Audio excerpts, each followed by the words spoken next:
All right, welcome to the first episode of the podcast. I'm Harrison. I'm Dylan. Today we have our first guest on. We're going to ask him a few questions, get some insight on what he does, and yeah, enjoy. All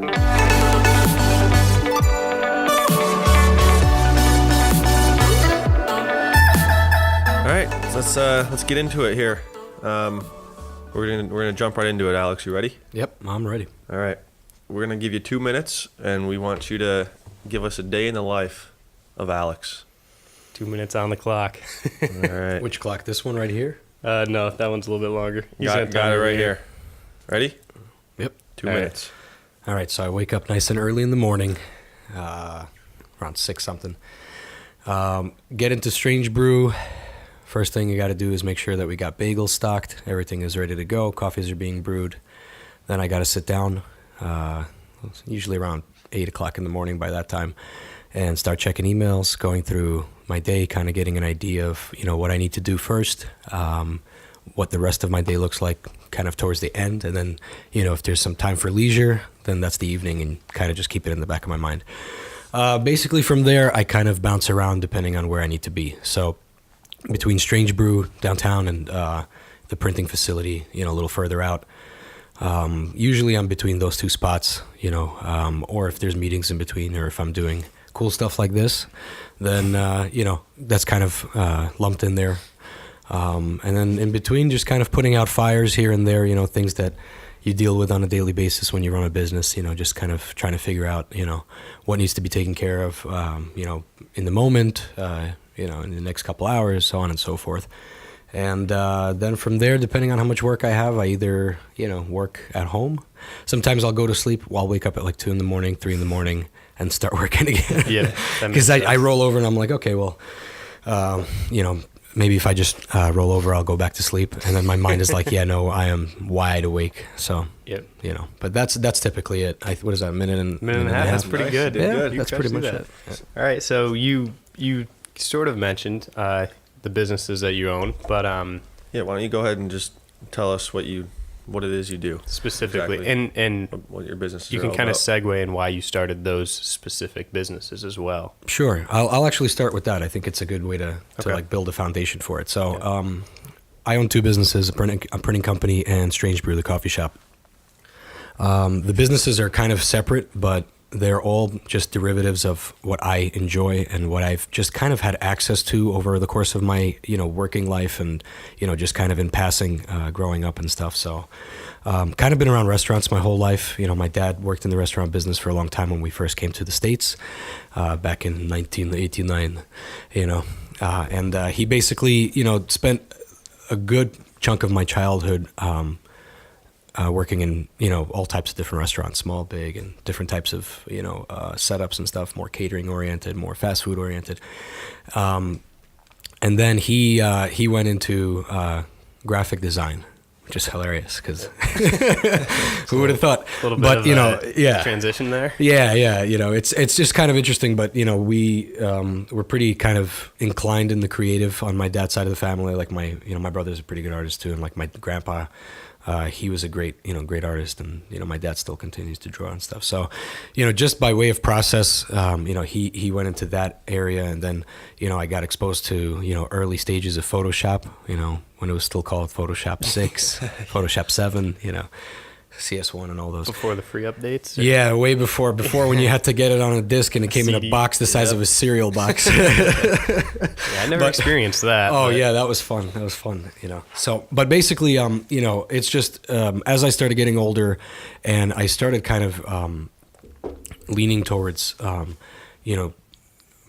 I guess, taking the things that I've seen and the surroundings I've been around and applying them to a more, business oriented mindset, just kind of through college and like, once I started, like I did a year in college and then I dropped out, and I was a business management major, and I was like, okay, yeah, I for some reason it just didn't gel for me. Yeah. I didn't really, so instead I decided I'm gonna go work full time and try to, network and connect with people, and that we're going back about 11 years now, 10, 11 years, like fresh out of high school. Right. So that's really interesting, because one of the things Dylan and I talk about all the time is college, and like we both went to school and finished it.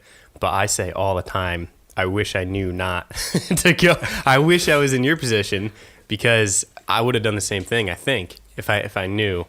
Do you, like it's you know what it is? I think it's not one or the other per se, but if you're not gonna work, you really need to invest yourself into getting an education and so forth. I think Yeah, definitely. But if you're going to work and take that route, then you have to apply yourself and educate yourself. Yep. In wherever it is that you're working. So it's kind of, you end up with the same outcome kind of. Right. But, I mean, I have friends who are, they're my age, I'm 29, and they're already like a few years into their surgeon like practice, you know what I mean? Right. And that's like huge, you know what I mean, to be that young. And I remember, certain, like I one of my closest, like oldest best friends from way back when, he spoke about going to college and completing medical school since we were like 12 or 13 years old. He like really had his like his mindset on it, and he completed it, and now that's what he does for a living. And in a way, I said the same thing you just said, but on the other side of the fence. And I said, man, looking back in hindsight, imagine if like we all stuck through. But for whatever reason, I just maybe it's the way I learn or the way that I, apply things, but it was very hard for me to like in that setting to really find myself useful. Not that it's not like useful at all, but for me, it was hard to go about it that way. You know what I mean? Like, I don't know, when you do it on your own, you're going to probably take a longer road because, the map is kind of spelled out a little clearer when you're, in a more formal, academic setting. Yeah. But, I was going to say, it's sort of like, it seems like no matter what you go to school for, like business management, if you're going to own your own business, there's no real book on that. So you can learn a set of skills and you can learn all that. And that might be good for go out and getting a job. But going to school, if you're going to own your own business, I mean, there's entrepreneurship classes and stuff like that, but there's no real like, it's two completely different routes. Yeah. It's all for about sure. kind of how your mind works really. If you want that formal education, you want to go apply for jobs, you want to get a job, like a normal everyday. Yeah, it definitely depends. Yeah. I mean, truth be told, it's very much a character, centered thing. You know what I mean? If there's certain, you have to develop certain habits, and you have to develop certain disciplines, and you have to develop like, a very, like I walked you guys through my day, there's a structure for that I use. There's a template essentially, and every day that template gets filled with different things. But, you have to be an individual who is able to stay on top of themselves. You know what I mean? And that's like that's the driving factor. I think schooling and stuff like that, if you're not one of those people, is definitely something that can help you become one of those people. It can give you structure, it can give you all that stuff to learn. But if you can figure it out, like you have a template for yourself, that's definitely a route you can jumpstart and you don't need. But yeah, it all depends. Well, I mean, school is school is basically a channel of resources. You're getting access to resources. So, you have to apply that same mindset regardless whether you're in school or not. You have to have resources that are like, specific to you, and you've done the research, you've done the time to, meet with people who are in that area. You know what I mean? So, a big part of it is regardless, school or working for yourself, you have to have very good resources. You have to have abundant resources, diverse resources, from all, for whatever it is that you do. You know what I mean? When you have if you're studying business, you want to be able to have resources to all types of different, writings and things like that were based on people's studies and experiences. You know what I mean? So it's not unlike that when you're doing it on your own. The difference is that again, you have to be your own professor. You have to find those resources. You're not going to have, and you have to grade yourself without like giving it a curve. You have to like be rigorous. 100%. We say it all the time. It's like a lot of times Dylan and I might make like a small excuse for something, and then we're sitting there and we're like, there's no reason for us to be making excuses. Like. It's tempting. A lot of self-discipline. We can sit there and be like, we didn't finish that, but it's okay because this. And then we're like, well, like, what's even the point? Don't even think about it. We didn't finish it. It's not done. That's end of story. Like, so, yeah. And that's this discipline, as an example, really, that you develop is like, going back and realizing, okay, we shouldn't make an excuse, or we shouldn't Right. okay, let me just bite the bullet on this and get through it. Yep. You know what I mean? And that's really an everyday thing. You have to be aware of that. If you're gonna regardless, again, school, not school, if you're gonna apply yourself in a way that drives your cause forward, you have to be able to hold yourself at the highest standard. You know what I mean? You have to deliver on your own words, because the easiest person to convince otherwise is yourself. You know what I mean? Yeah.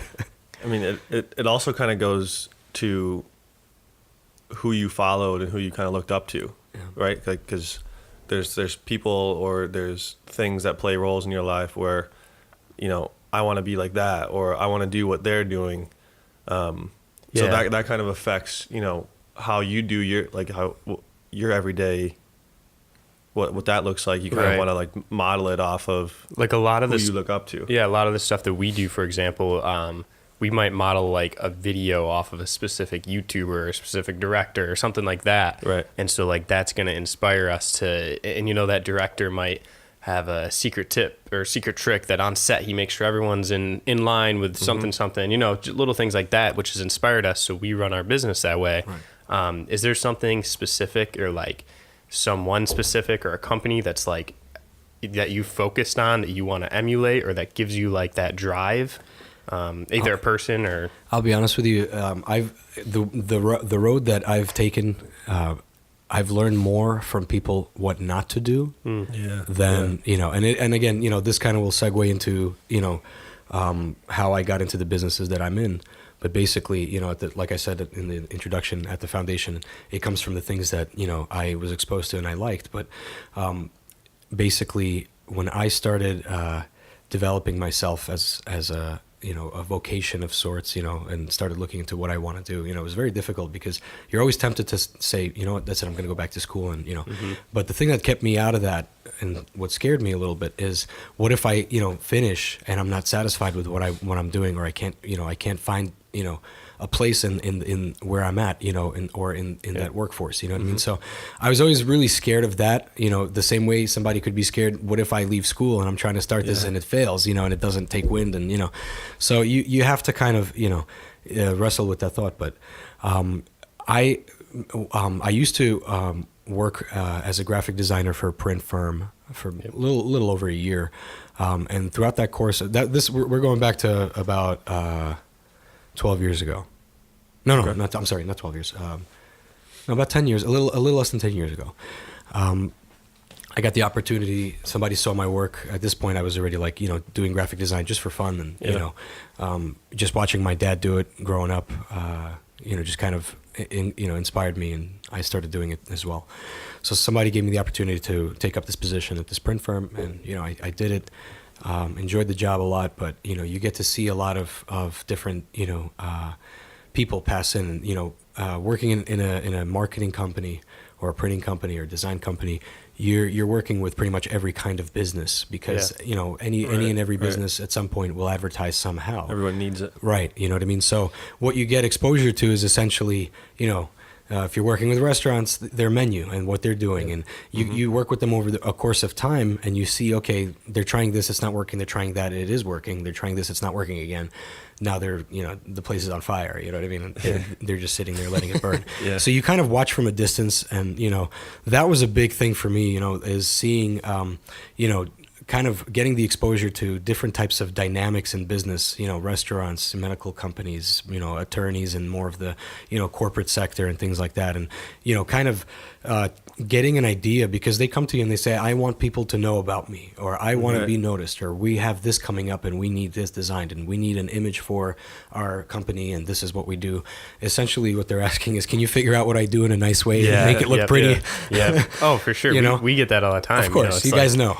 We sit down for a meeting and they tell us all this stuff. And so make a video, and we're like, we have no idea what you guys do. Like, we're not trying to be offensive, but we've done research into it, but some things we just don't know a lot about. So that's huge that you had that opportunity to kind of learn and do research for all these different types of businesses. That's really cool how it kind of came together. Like you said, the designing for restaurants. Yeah. And now you're kind of doing both. Right. Yeah. Like right now exactly. you're designing for your own restaurant and you've had experience in that. That's You've seen cool. how other people have done it. You jump through those hoops with other people's, menu so many times, or, whatever it is that they're, putting out, and you see the return that, they're getting or a lack thereof. And then you decide, okay, maybe, and it does help. And that's a big part of, again, resources and applying yourself. And, the way that I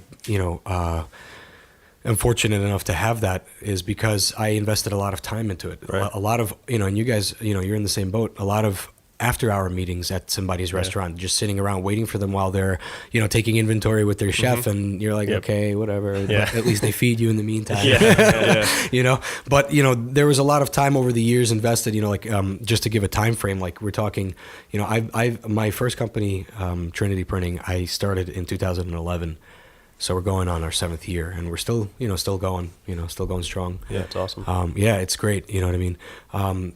There's been things that have changed structure-wise over the years, and rightfully so. You know what I mean? Because you also have to understand where you need to, redefine yourself, and that's another big part of it. Is that a lot of businesses that I was dealing with, that was their biggest struggle. Is that if something wasn't working, they would automatically want to just like clean the board, and start over again. Redo it, yeah. And that's not always a good thing. You know what I mean? Because what ends up happening is that you're, essentially when you're dealing with any kind of form of business, I believe that you have to tap into habits. You have to tap into people's habits, regardless, of whether you're offering something to them from, that aspect, or if you're dealing with them more on the back end aspect with business to business relations, and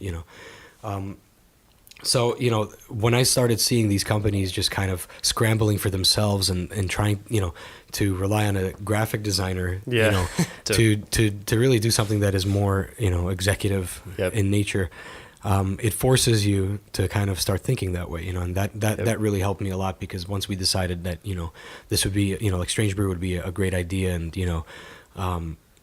you already have this picture because you've seen so many different things, and you're like, okay, let me think of this. It almost, you sometimes you think, oh, let me not fill my head with things because then I'll just copy someone. Right. But it almost like what it does is it creates this like, this picture of what's out there, and it kind of almost gives you an idea of like what to navigate and stay away from, so that you don't end up in that same picture. Yeah, right? I really like how you said it's not necessarily someone who you've kind of been inspired by. It's just you've watched people and you've learned what not to do. Right. I think it's like a collection of I think that's really cool, because that's a good way to look at it, because if you know what you don't want it to be, that gives you a lot of room to think of like different ways to do it instead of just copying somebody. Yeah, you're almost you kind of find your own way. You're crossing off the things what you don't want it to be. Right. Yeah, and it kind of leads you to where you it's a little harder. It's a little harder to do it that way, probably, because you're not like, oh, I want to do that, so I'm going to do it like that. It's you got to put a little bit more time, you got to put a little more effort into to realize what you do want, because you know what you don't want. So it's a cool dynamic. So you said the Trinity's been around 7 years now, and Strange Brew obviously it's going on its 2nd year. So 2 years, wow. Yeah. So going back to those two, what has been like either the hardest or the biggest obstacle, either in Trinity or Strange Brew, because that one's a little bit more recent, in like the first, like, let's say year, or even like the first 6 months before Strange Brew opened? Like, what's been like one of the main things that you've struggled with? Because we probably know a few of our answers, because this is technically going on like our 2nd year, our first business right out of college. So like we know all these types of struggles that we've gone through. So it's interesting to see what like a company like Strange Brew, business like that, would struggle with, or what you would struggle with that. Is there something that sticks out? They're both identical regardless. I think I've narrowed it down to like the first maybe 2 years, maybe even a little of the 3rd year. It's very hard for yourself to figure out what you're doing. And not because you don't know what you're doing, but because you don't know how to redefine what you're doing on a business platform. It's a little bit different. And there's a lot of resources out there. There's a great book called The E-Myth, The Entrepreneurial Myth. It's a really powerful, not a long read, but it basically kind of touches on that that whole topic where there's a difference between being really good at something and running a business that provides that really good something that you do. Yeah. You know, and that's 100%. that's the biggest struggle that I think, That's where we're at right now. First couple of years are always, because you want it to be so many things. You can't narrow it down. And it's just one of those things that a part of it you can only define for yourself so much. Yeah. A lot of it people define for you as time goes, and your clientele kind of start to, narrow you down. One of the reasons I think that I had a little bit of success, and I'm still doing it in the printing sector, even though we're in the digital era, so to speak, is because I think there's still a way to get your message across to people that can work with digital. You know what I mean? Yeah. But what even more than that, it gives you a way to really, like, I'm trying to figure out a good way to, like, either think of an analogy or explain it in simple terms, but you want to basically funnel it down to when somebody thinks of you for like 3 seconds, they know right away what they're getting, like how it looks in their head. And that's the hardest. You can't some businesses are a little bit better than others at doing it. I think sometimes when you do it too much, where you try to define it all at once, it's too sterile. Right. Yeah. You know what I mean? Because It's flat. Yeah, it's very, you have, there's a certain element in a life to a business that revolves around the other aspect, the income, and not just financial income, but the income of customers, the income of ideas, the income of, a commerce, and everything that you exchange between you and your clientele. That defines, they almost define a certain part of it. You know what I mean? Yeah, that's interesting. We're going through very similar stuff with us right now, where it's like exactly where we're at. 100%. So our clientele is sort of starting to define us, but we're also, Adam laughs at us all the time. People laugh at us all the time because, and like we say this, and it's sort of a thing, but like we sort of are artists before business people. So a lot of the time, people would be like, you need to charge more money, or like you need to be paid for this, so and so. And it's like, truly all I care about is the work. Like getting paid, obviously I know that needs to happen, but we're at a point where, like, okay, yes, we can provide video or photo or whatever for people, but like you said, it's running the business of providing that. You know what I mean? Right. That's really the part that's, and that's going to come with experience. Yeah. Like, you ran into that problem with Trinity. And I had a lot of hurdles. Now you're 7 years in, you're probably, a lot more past streamlined. that. But now you got to do it all over again with Strange Brew. Right. But it's going to be a little bit easier this time because you went through it and you kind of know how to handle those type of. So for Strange Brew, for example, so when you created the first menu, how many times did you like change the menu, or are you constantly changing the menu? Like, are you changing it for what you want? Are you seeing what customers want? Or again, do you not quite know yet? Are you still kind of figuring that out? When we first started hashing everything out on paper and really trying to figure out, what we want to offer, it's very difficult, to define it, because there's so much that you offer. And, with the name like Strange Brew, you have to ask yourself, are people going to think we're a brewery, or are people going to think we're a bar? This is probably one of the biggest challenges we have at Strange Brew is letting people know that we're not just coffee. We also have a full, streamlined kitchen, and the best grilled cheese mac and cheese, the only grilled cheese mac and cheese, so like good. Something like that. That I'll tell my friends, go to Strange Brew if they've never been there before, and they're like, I don't want coffee, and I'm like, no, exactly. Like, yes, they have amazing coffee, but there's so much more to it. You know what I mean? So, and people who have been there once, they do know that. Yeah. So it's a matter of making sure that, and that's why, like, when I see an Instagram post, you're putting out a picture of a grilled cheese mac and cheese. Yep.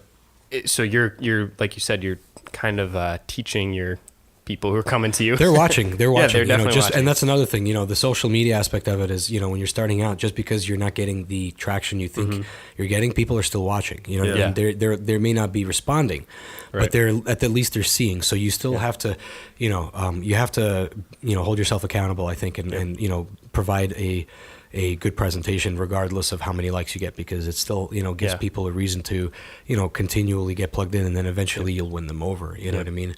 But it builds that reputation of, if you go to the profile or wherever you had, and they have a couple posts or whatever that aren't that great, and they're like, I didn't post anything because we have no followers, we have no likes. It's like, well, you're much more likely to get that follow, to get that like, if they go and they see that constant. As long as you're in the back of their head somewhere. Yeah, I mean, one analogy I've always depended on, I don't know, it just always comes to my head is like building your business for the first few years is like, you know, taking like a small boat or a ship out to sea. You know what I mean? And you know, and you don't have anything to power it with, and you're relying on the wind. And the wind is really your, you know, your you know, presentation, or, you know, your clientele, your exposure, you know, that, you know, the traction basically. And, you know, your job is to keep going out there and, you know, waiting for that wind, and, you know, doing your part to make sure that when that wind comes, you're ready to catch the wind and actually steer it. You know what I'm saying? But a lot of people, they want to be the wind, and they start blowing and trying to, like, you know, really, you know, sorry if that was loud, but it was for dramatic reasons. You know what I mean? But they start to exhaust themselves and their resources by trying to, you know, be that wind. To get that boat to sail instead of, We've just been talking about that, how we gotta be more patient. We gotta. Yeah, like today we were looking up warehouses in San Diego to build a fantasy factory in the studio. Like, we have big dreams and big goals, but, you know, you got to look at it with the smaller steps first. Sure. But I mean, as long as you're thinking about it, and what it's doing is it's putting you in the mindset that you always have to keep coming up with something that is next step, you know, the next level for Keeps you. Everything's fresh. Exactly. You know, and that's important too, you know. With the menu question, to go back to that, we had maybe 3 major revisions and reconstructions to the menu. Prior to the actual menu we have now, and then we've probably in very small gradual parts, we've revamped the menu maybe another 3 times, but very minor details. We don't change the menu a lot. Again, it goes back to just the nature of our business, you know, because we're in you know, dining, and, you know, again, you know, the forefront is, you know, gourmet coffee and things like that. It's tapping into people's habits, you know, and that's important as well. You know, it's a big part of it, is like, you know, a very determining factor in the beginning of your business is going to be how well can you tap into the habits of the people you're trying to reach out to, because the habit is really what draws the person, because then they pencil you into that habit, and you become a part of their habit. So if it's somebody you're doing business with, you know, and they are now getting somehow into the habit of, you know, every time they have an idea for some sort of a production, they want to, you know, contact you. You're in the forefront of their mind. You know what I mean? It's like, wake up in the morning, I'm gonna stop at Strange Brew before work, grab a coffee, and I'm gonna do that. I'm gonna do that every day, Monday through Friday, and it's habit building. Exactly. Also, another thing, so going back sort of to the menu, but when you opened up Strange Brew, I remember going in there, I think it was before it was even open, and you guys gave out like free coffee cards or something, and I was with my brother, and I don't think you were open, but like you were like, oh, come back. It was our soft opening. Yeah, come back. Open, like, you like gave us some coffee, you know, like, come back next week, before we even knew you. And I just remember like the atmosphere as well. You didn't only create an awesome menu and look for the best coffee and look for the best food and ingredients and everything like that. You also created an atmosphere that like is different, and I don't even know how to explain it. It was just something that like the whole vibe of it fits really, really well with everything you're doing. And I think it just like, it meshes really well. And that's something that I think a lot of people might skip. So like for something like for us, we're really trying to create like a look for our videos, kind of like how you would create a look for inside of Strange Brew. Is that something that like, have you always had that in mind, or like did you think, like, did you know that you were creating such a cool place inside? Kind of, yeah. Some things you could only define so much until you know, a big part of the whole vibe thing, you know, is the customer behavior, and that literally boils down to like, you know, watching it and seeing what's happening, and just, you know, being attentive to that and seeing okay, what are they doing, how are they sitting, how are they moving, you know, okay, they're eating. When they're eating, are they looking for a napkin? Are they going up and getting more silverware? You know, so you want to be mindful of that kind of stuff too. So again, the habit, you know, you want to see what are people's habits like, you know, with the aesthetics and like the design part of it. A lot of it starts to, again, define itself as you do it. You know, some stuff you throw up onto the drawing board, and then you're like, you know, you go back to the idea a couple weeks later. You're like, you know, there are certain things that we you know, wanted to do, and I say we with, you know, the other two head honchos, you know, Emilia and Posh, you know, when we sat down and we started just throwing around ideas of, you know, where what would be. You know what I mean? Not even how it would look, but where it would be. And you literally have to look at, again, how's it gonna flow? Are people gonna get, if we put the counter here, is it gonna be too cluttered? And people are gonna start to so and then once you actually do build it out and you have people actively moving them about and stuff, then you can now watch and tailor it. Yeah, we're always doing that. Sort of like when we deliver a video for someone and we see how they use it and what they're doing with it, and we can kind of like, oh, so they are using it more online, or they are, TV. Oh, so that was too loud, or you know what I mean, stuff like that. It helps you be a better, it helps you provide a better service. You know what I mean? I can flip over to the printing thing. It doesn't just apply with food, and say the same thing about, customers that I deal with. So, after a few years of dealing with the same types of people, same types of lawyers, doctors, this one, that one, what kind of stuff works. So you narrow things down. So that was the biggest challenge for me in printing, is like, what should I offer people? Should I just stick with like more design stuff? And then like, cause again, printing and that aspect has a lot of hardware and a lot of of its own craft attached to it, and you have to know what you're doing. You have to know industry standards, and things like that. Technical, and logistical type stuff. Exactly. For sure. Yeah. You know what I mean? But it was challenging for me to figure out, okay, how do I narrow down so that people aren't coming to me for I don't know.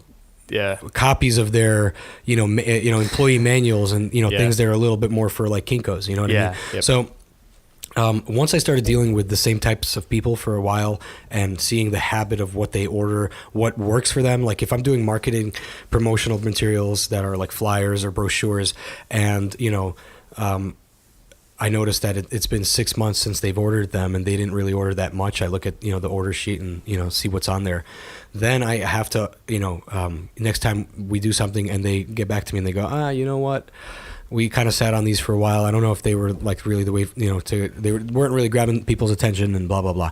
From there, I know, okay, so let's try something else. And you do that enough times, and then you meet with somebody and they're trying to tell you what they want, but they don't really know. And then you're like, no, this is what you need. This is, trust me, this is what you need. And you kind of take a shorter approach, and you're able to provide a product at a faster, turnout. And you're almost, people want you to read their minds. You know what I mean? Yeah, they definitely do. We get that all the time. It's very stressful. I'm not going to lie. But, it is. It's just the nature of people because, when you're on your own business and you're offering something, there's going to be a give and take. You know what I mean? Yeah. People are going to take something before you take their money. It'll take their time. They'll take their some of your energy, and that's okay. I mean, that's interaction. But it's all part about getting the sale and precisely getting it and but building the that relationship. The success factor is dependent on how fast can you deliver what this person's looking for without wasting too much of your own time thinking of what they want. Because how much can you make it look like something they had in their head, but also make it good? Because if what they had in their head isn't exactly the best thing, you might want to like you're saying, and that's kind of something that we're right in the realm of as well. I mean, when somebody wants a video, when you came to us, for example, you said, make it how you want it, because you're the same thing. You're an artist, that if you let the artist do what they can best, you know what I mean? They're going to try to make it the best they can and make something they're proud of and put more energy and effort into it, as if you were to come and boss us and dictate us in every little step. We definitely do. You know what I mean? We're here to work with clients and we're here to make exactly what they want. But again, is that going to be the best product? You know what I mean? That's another challenge when you first start out, is that you're going to be tested, by various customers to go in a direction you may not want to go, or offer something that is subpar or not what you're about. You know, not what I mean? Right. Might be more well suited for a different company to maybe even make it. And it could be a big waste of time, because then you start taking on jobs like that, and it's not building your own portfolio. Exactly. It's not the work you want in the future. And when you're not doing what you don't want to, when you're doing what you don't want to do, you're not going to put 100% effort into it. Yeah, you're not inclined to reach out that extra email. You're not inclined to respond a little bit quicker that next time. Even if you say you care 100% fully about every single job you do, you're lying to yourself if you say that when you're taking on a job that is not exactly your fit, or something that your company or you as a person is like all Yeah. like you're not in love with it. Yeah. It's like at Strange Brew when they, when a customer asks, hey, can you make this, and that? And it's not on our menu. Right. And it's not that we can't make it, we have the ingredients, Right. but it's not what we're about. It's not a product we sell. And Right. it's, We have our menu for a reason. Yeah. There's no way to really And calculate. if you were to make that and it sucked, you don't want them to have a bad experience. But then it's like, well, it's not what we deliver, Right, So right. it's if someone came to us and asked us for, I don't know, something that we don't necessarily do, but we have the equipment to do it. Right, exactly. If it's a poor product, we tell them, hey, we could, but this isn't what we're specializing in. Yeah. So.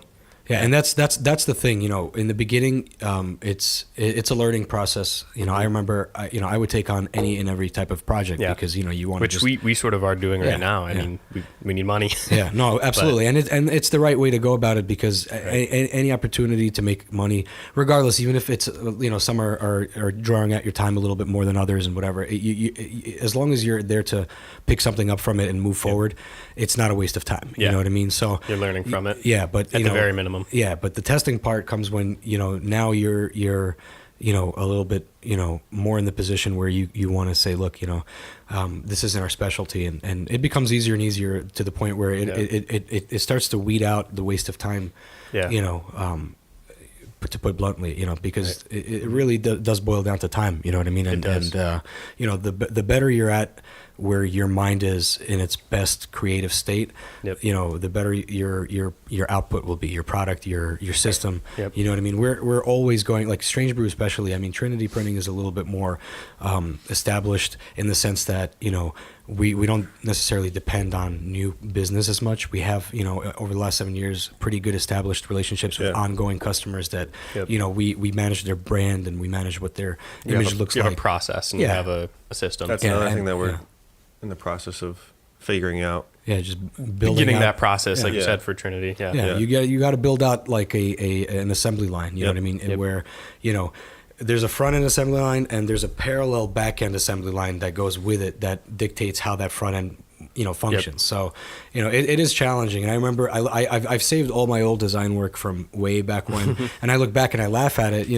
because you could see where you're still trying to like figure out like, oh man, I can't believe I was thinking that this would be a good idea to focus. Like I'll give you a perfect example. I used to do weddings and take on wedding clientele, mostly because you need the business and all your friends are getting married and you're like, this is a no-brainer and they're all going to come to you anyway. And weddings pay. Yeah, it's good. But the problem is that, over time I noticed that it does take a lot of time, and it's something that unless you're really specializing in, in it specifically, at least in printing, and at least for me, I had to make a choice. Do I want to just focus more on weddings? And I didn't, I wanted to focus more on working with businesses because, for all the reasons I named in the beginning, and the learning process and everything. And, but what I learned a lot from the printing company and dealing with the people I deal with is my niche has always been that I want to deal with the business owners. I want to deal with the person who has the idea in their head but needs the help to get it out there. Help them express it. Exactly, because those are the guys who write the checks. Those are the guys who, when the business tanks, they go with it and start a new one, and they'll probably take you on board again. And they know other guys that have, the same types of setups, and that's always been my approach towards who I wanted to target. You know what I mean? When you take that approach and you apply it towards like a restaurant, it works equally as well, because then you're starting to meet all the same types of people, and you can figure out how can we work together and benefit one another and try to, you manage this, that, the other, and you need catering? Yeah, no problem. Let me see what I can do for you. And, you start working together and building those relationships. Exactly. Building relationships. And now he has a resource for this, and he knows that, if there's ever, they're in a rut, or, if it's just like something that they want a ways out, I'm a text away, Exactly. So you have to be available. It's very frustrating when people text you at, 11:30 at night on a Sunday, or 7:20 in the morning on a Monday. But you have to kind of, some people are they rub the wrong way by that, and then they get very, you have to sacrifice that. You have to give up a little bit of your and it'll drive you crazy, and you'll have some anxiety breakdowns. I hate to say, but it'll keep you up at night, but you'll be all right, because if you give into it and you just roll with it, and eventually you're just like, if you can't beat it, just join it. Then you're in a different level of interaction with people. You're you're interacting with people now who don't really have a 9-to-5 schedule. Yep. But these are the people who are most likely going to, Yeah, it kind of goes back to the patience thing. You got to have patience with people, not only your business, but you got to have patience with the people that you're going to build relationships with, and it's gonna be worth it in the long run. Yeah. It might be really annoying or frustrating right now, but it'll pay off. Yeah. It's kind of what you're getting at. It's you work with who you want to work with, and there's certain people that are going to give you a hard time. They're going to kind of really, be a hassle. really grind you down. Well, I mean, they'll creativity is very subjective. So some people, Sure, exactly. some people have one version of it in their head, and another person has another, and Mm-hmm. Yeah. it's kind of allowing the,